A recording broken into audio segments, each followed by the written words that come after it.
Fox News senior judicial analyst Judge Andrew Napolitano is here. We've had lots of busy news days, but getting your hands around all that's happened today is very difficult. So I want to break this down to something very simple. Sure.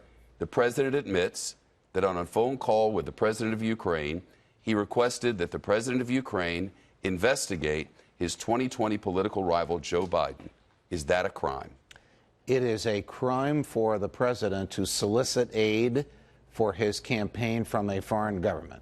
So that would be that to which the president has admitted is in and of itself a crime. Yes, this is the same crime for which the Trump organization was investigated by Bob Mueller, who decided not to seek an indictment because there wasn't enough evidence. Well, no, he said he didn't seek an indictment because he wasn't charged because of the DOJ rule that said you can lay it out, but you can't charge.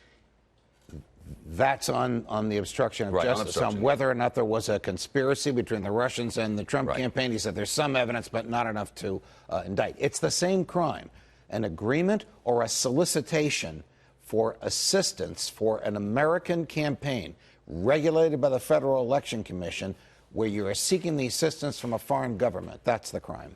Rudy Giuliani says he too pressed Ukrainian officials to investigate Biden at the direction, he says, of the administration. Is that a crime? If that was done in order to enhance the president's re-election campaign, yes, it's the same crime that the president would have committed. If the president said, I want you to investigate my principal opponent's son, thinking to himself it's going to help his campaign. The whistleblower first reported the president's action and unspecified other actions. It's not just about this phone call. According to reporting, there's more. Right. First reported that through proper channels. The inspector general deemed that information credible and of urgent concern.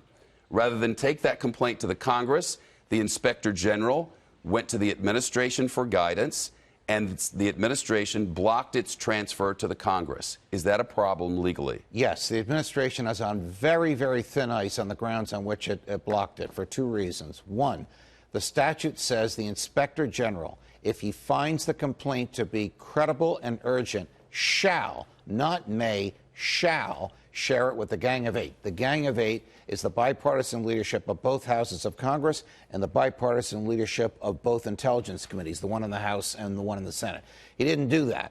He got a cockamamie, I'll tell you why I say that in a minute, ruling from the Justice Department that he didn't have to bring it. The ruling from the Justice Department says, well, wait a minute. The complaint was filed with the Inspector General of the intelligence community. The president doesn't work for the intelligence community, he works for the American public, and therefore the complaint is moot. Moot? The complaint accuses the president of the United States of bribery. How can that be moot? The Congress has every right under the statute to know about it. That's where we stand legally with the DOJ right now. Based on the specifics of what we know, forget about the phone call, forget all of the things about which we have no knowledge, just based on the things that the president has admitted. The president's admitted that he made a phone call to the new president of Ukraine.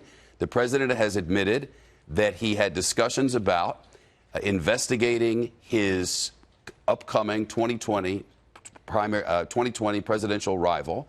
Based on that in and of itself, how serious is this matter for the nation and the democracy, legally speaking? When Bob Mueller made his findings that the obstruction of justice could be an impeachable offense, that's equivocal. Bribery absolutely is an impeachable offense. There's no equivocation. Why do I say that? Because it's stated in the Constitution. The basis for impeachment, treason, bribery, or other high crimes and misdemeanors. If the president offered a bribe, to the president of the Ukraine, that would be an impeachable offense. Would that have to be an explicit bribe? And I ask because the Democrats point to the following. First, there was the withholding of the aid which the Congress, in a bipartisan way, had approved for Ukraine in its ongoing conflict with the Russians. Then the president, without explanation at the time, blocked that transfer of money. Within 1 week, according to the reporting of Wall Street Journal, and now since confirmed by Fox News, there was a phone call during which the president discussed the investigation of the former vice president, his future rival. That's how you're getting to this bribery accusation? Yes. Now, the jury And the grand jury is the House of Representatives. They decide whether or not this constitutes bribery and whether or not the president should be put on trial for it.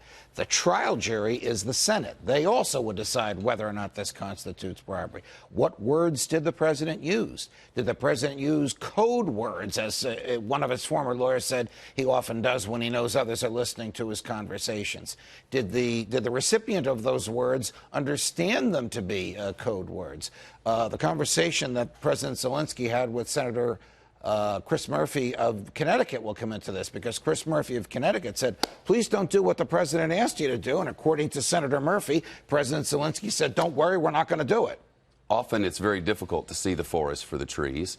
Based on your knowledge, historically and otherwise, of legal matters related to the presidency, how big a day is this?